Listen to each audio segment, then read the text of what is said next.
Hi my lovies, welcome back to my channel. Today's video is going to be my January hits and misses. The first favorite I want to kick off with is actually a game. And I discovered this game because I think it was Nikki Tutorials who was talking about it in like her take her swimming on the first day or something like that tutorial. I downloaded it and it was around Christmas time and I literally sat in all Christmas playing this game. I put on like, you know those scary stories, like Reddit stories from YouTube, I put them on at night and I literally to be playing my game just for some downtime. The game is called Best Fiends. So this is the game here, Best Fiends.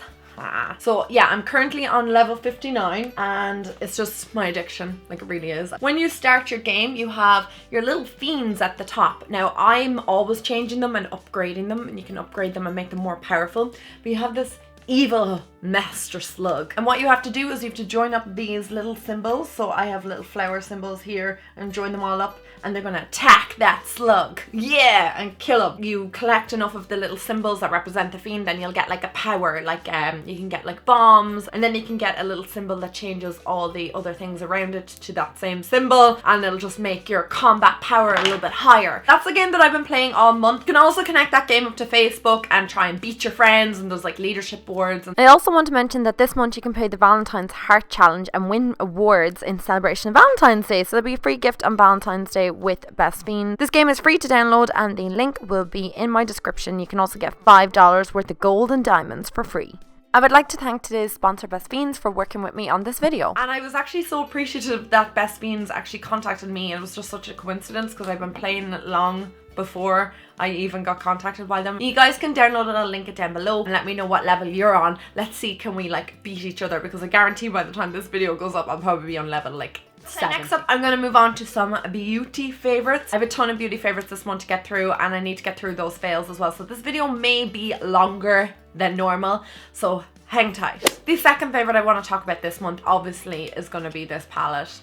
Has to be this palette. This is the Too Faced Sweet Peach palette and it looks like this. I swear guys, I have not put this palette down all month long. It is actually one of my favorite palettes that I've used in the longest time ever. I know there's an awful lot of people who say they don't like this palette. I don't understand it. Each to their own, I suppose. Different strokes for different folk. But I really find this palette to be really diverse. I can get tons of different looks from it. I used it on my eyes today. This eye.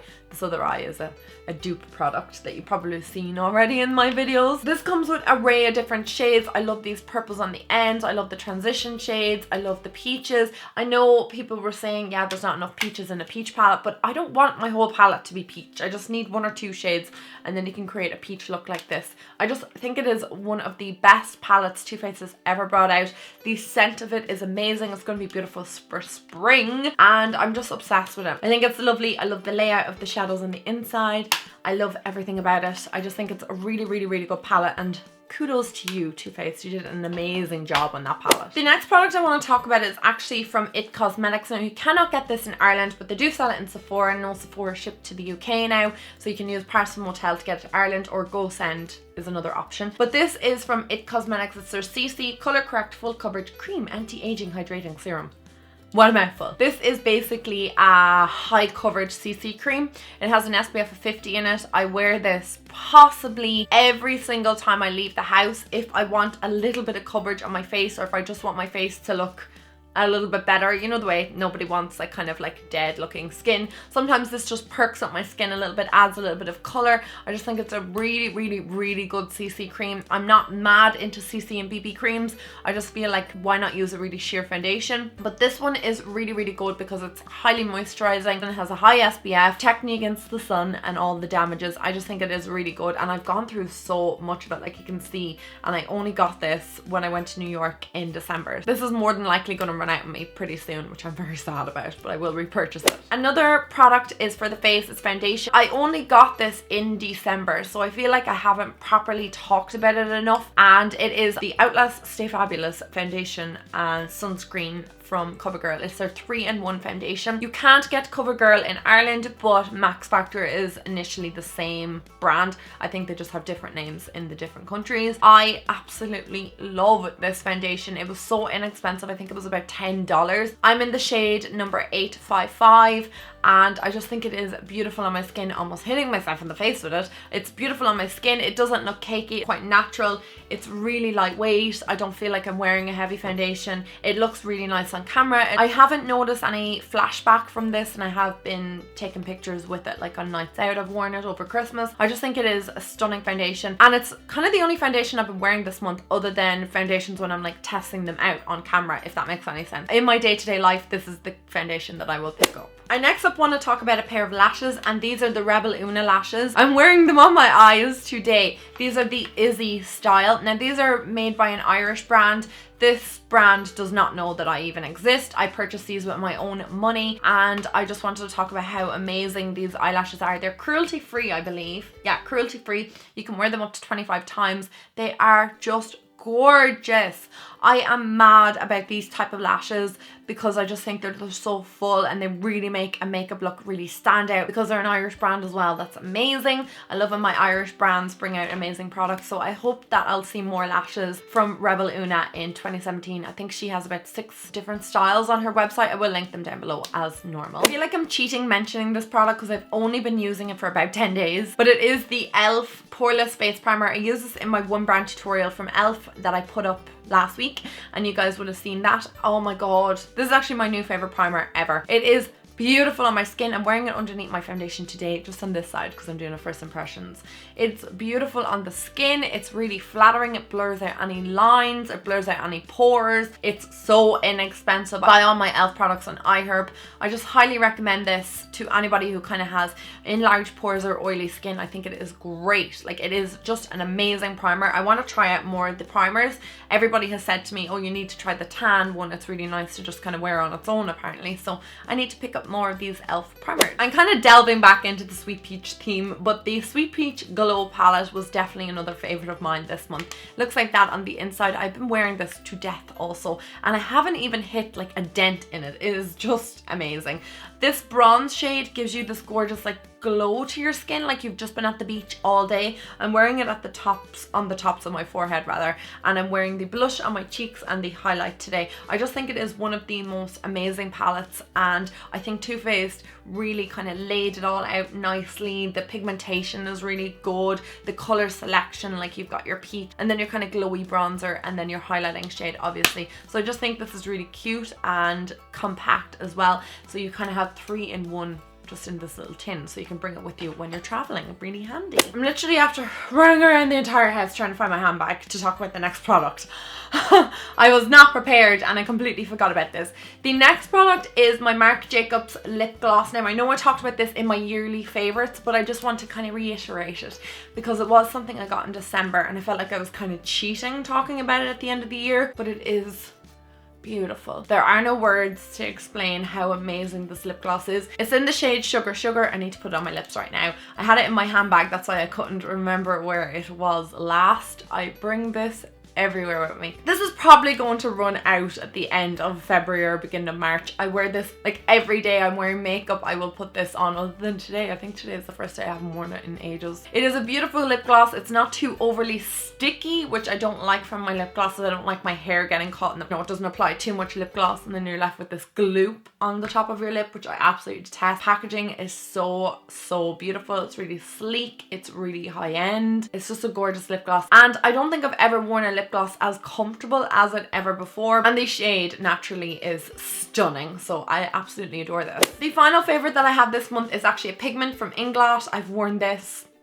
most of January. I wore this on my birthday. I wore it all December as well. From their new collection that came out there at Christmas time. I don't know what the collection was called, but you can still get it. It's permanent. The shade is number 124. Absolutely stunning. It's like a gold. There's like a hint of rose gold to it as well. It's so stunning. I have like stuff all over my hands right now. I will link down the tutorial where I'm wearing this below so you can see what it looks like on the eyelids. It's just stunning. I absolutely love it. It's a beautiful pigment. Inglot always have gorgeous pigments, but this by far I think is my favorite. Okay guys, that kind of rounds up the favorites. Let's move on to the misses. I have a couple. I don't want to rant on too much about some of them because some of them you will already no. The first one is this one here, which is my Royal palette from Kylie Cosmetics. Now, I did make an entire video talking about this and why I don't like it. Just to start off with, the packaging is not the best for, this cost me $60 including shipping to get this to Ireland. It still has the aroma of chemicals on it.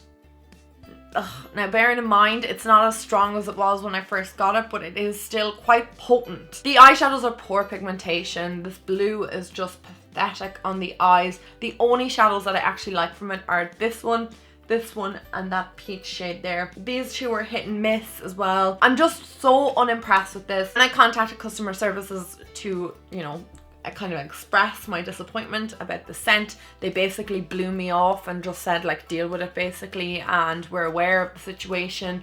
Just leave it to air out for 2 or 3 days, which I have done, and it still smells. I don't know, I wasn't impressed with the customer service. I'm really annoyed actually at the customer service more so than the bad palette. The palette I could kind of deal with, you know, some products don't work, that's it. But it was just the customer service, kind of the response that I got. And an awful lot of you guys are asking me online if I'm going to buy their Valentine's Day product. To be honest, I'm kind of bummed with Kylie Cosmetics, so I don't think I'm going to buy from them for a very long time. If I ever buy from them again, I'm kind of done with Kylie Cosmetics. I got kind of just a real dismissive response, a response that I know has been sent to most people, so it wasn't even a personalized message. I just didn't really enjoy that. I've had issues with other brands in the past and I've contacted them and gotten very personalized messages back. I am aware that Kylie Cosmetics is a huge brand. I'm not bashing Kylie herself, but she definitely needs to have a little bit more of an impact on her brand. I just feel very let down by the brand, and I'm allowed to feel like that as a consumer after getting such a reaction, so I'm just not going to purchase from them again for a very, very long time, if ever. The next product I was really bummed about, and I picked this up when I was doing my shopping a couple of weeks ago. It was the Pure Clay Detox Mask from L'Oreal. I had high hopes from this because, as you guys know, I'm a big Glam Glow fan. I absolutely adore Glam Glow. It does the most amazing things to my skin that no other face mask has ever done before. It clears up spots. It just improves my complexion. It makes my skin look brighter. This does nothing. This was the biggest waste of, I think, about €12, maybe 11. I bought it in Tesco's and I was just raging the second I put this on my face. I've done it twice, and just the second I put it on, I was like, this is going to do nothing. I have used, like I said, 2 faces of it, so I've given it a good whack. I've given it a good try. It's a fail for me. I do not think I will buy any of the other ones from L'Oreal. I know they had like a red kind of coloured and a cream coloured one. I don't know what they do. This is for detoxing, obviously, so if you've kind of like congested skin. But I would just pass on this, guys. I know the Glam Glow is very expensive, but I would personally buy that over this any day. And I think even Penny's mud mask is better than that one, and Penny's mud mask was like €2 or €3. So that will just go to show you how poor that mask was. The next product I tried that I just thought was a bit of a fail for me this month was the e.l.f. Mist and Set. Now, I did try this in the video, and I bought this a couple of months ago, I believe. I tried it in the video, and obviously I didn't know what it was going to perform like because I just did a first impressions of it and then went off about my day. My makeup, more than any other day, was just like falling off my face. Like, I don't know what was happening. It was just not a good fixing spray. It didn't keep my foundation in place. I tried it a couple more times because I thought maybe it was a foundation. I tried the foundation on its own. I tried this with another foundation. It's definitely this spray. It's just a bum product for me. I think that they were trying to be the Urban Decay All Nighter Setting Spray. Naturally, you can't compete with it. And I know this is great because it's really inexpensive, but you may as well be spraying water on your face. I didn't think it worked very well, and I would pass on this. Like I said, I know it's definitely that spray because I've tried the foundation on its own. Again, it was perfect. I've tried it with other foundations and it just did not work out for me. I really hope you guys enjoyed my January hits and misses. If you did, please give it a thumbs up. I do these every single month. It is like my favorite thing to kind of recap the month and kind of end the month and start a new one. So I will talk to you guys very, very soon. If you are new here, don't forget to subscribe. I would love that, and I will talk to you all in my next video. I love you guys so much. Mwah. Bye.